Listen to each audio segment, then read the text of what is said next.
Nabagsakan ng malaking bato mula sa isang ginagawang kalsada ang isang habal-habal sa Talisay City, Cebu. Isang patay habang dalawa ang sugatan. Makibalita tayo kay Greggy Magdadaro ng GMA Cebu. Sa bahaging ito ng kalsada sa Barangay Lagtang, Talisay City, nabagsakan ng malaking bato ang isang umaandar na pampaserong motorsiklo o habal-habal. Galing ang mga bato sa mas mataas na bahagi ng kalsada na kasalukuyang nasa ilalim ng road widening project ng Department of Public Works and Highways, Region 7. Patay ang isa sa mga pasahero ng habal-habal na kinilalang si Leticia Alcoseba. Nagtamo si Alcoseba ng matinding pinsala sa ulo. Ang bato nga naigo niya, dilingon nga kanang part, parang breaker na mo nga magputi. Lumunto na yung bato na kaigo.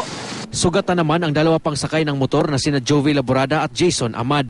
Ginagamot ngayon sa ospital ang tinamo nilang sugat sa iba't ibang bahagi ng katawan, habang ang rider ng motor na si Michael Laborada tumilapon pero hindi naman nasugatan.